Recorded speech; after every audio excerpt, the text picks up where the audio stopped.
और वहीं उत्तराखंड में आगामी विधानसभा चुनाव में भले ही वक्त कम रह गया, लेकिन इससे पहले मौजूदा विधानसभा का एक और सत्र हो सकता है। और वहीं विधानसभा अध्यक्ष प्रेमचंद अग्रवाल ने दिसंबर से पहले ग्रीष्मकालीन राजधानी गैरसैंण में एक सत्र कराने का सरकार से आग्रह किया है। और ऐसे में माना जा रहा है कि अगले महीने विधानसभा का सत्र आयोजित हो सकता है। और राज्य की बीजेपी सरकार में जुलाई में हुए नेतृत्व परिवर्तन के बाद विधानसभा का सत्र अगस्त में देहरादून में हुआ था। और तब से ये चर्चा भी रही कि धामी सरकार ग्रीष्मकालीन राजधानी गैरसैंण में एक सत्र आयोजित करा सकती है।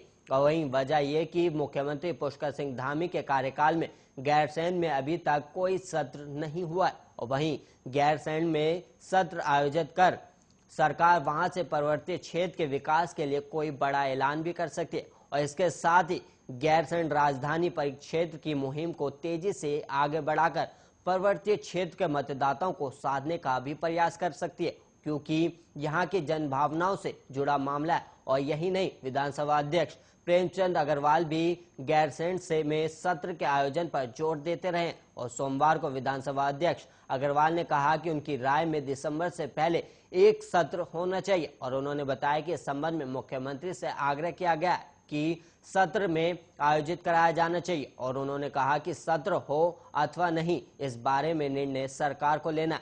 अगर सरकार चाहेगी कि गैरसैंण में सत्र हो तो इसके लिए विधानसभा की सभी तैयारियां पूरी हैं। और मुख्यमंत्री पुष्कर सिंह धामी की अध्यक्षता में कैबिनेट की बैठक 25 अक्टूबर को प्रस्तावित है। और वहीं माना जा रहा है कि इस कैबिनेट बैठक में गोल्डन कार्ड और खनन नीति में बदलाव और प्रधानाचार्यों के रिक्त पदों को भरने के लिए प्रक्रिया में शिथिलीकरण का मसला लाया जा सकता है। और इसके अलावा मुख्यमंत्री घोषणा से संबंधित मसले और पिछले कैबिनेट में स्थगित किए गए परिवहन विभाग के मसलों पर भी विचार किया जा सकता है।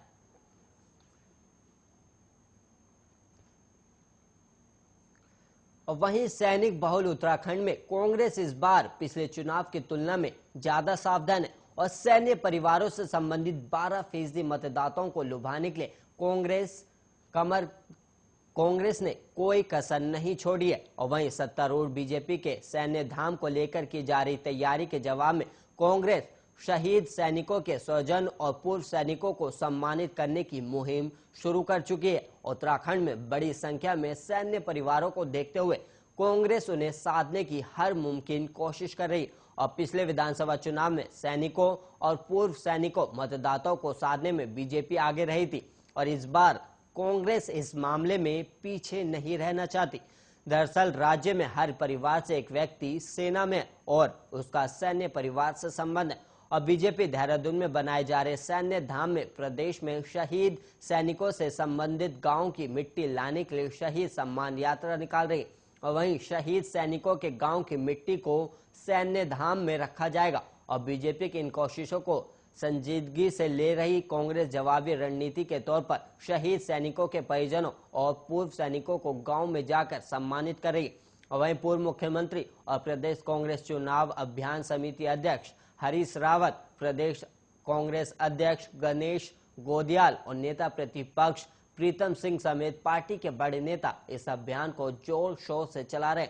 और पूरे प्रदेश में कांग्रेस का यह अभियान चल रहा है। और surgical strike, Balakot air strike जैसी घटनाओं से बीजेपी के पक्ष में बने माहौल को देखते हुए कांग्रेस का जोर सैनिकों और पूर्व सैनिकों को लुभाने पर है। और यही वजह है कि पार्टी ने प्रदेश में परिवर्तन रैली के अपने कार्यक्रम को आगे खिसकाकर शहीद सैनिकों के परिजनों और पूर्व सैनिकों के सम्मान को प्राथमिकता दी है। और वहीं पूर्व सैनिकों को पार्टी से जोड़ने के लिए बाकायदा कार्यक्रम की तैयारी को अंतिम रूप दिया जा चुका है।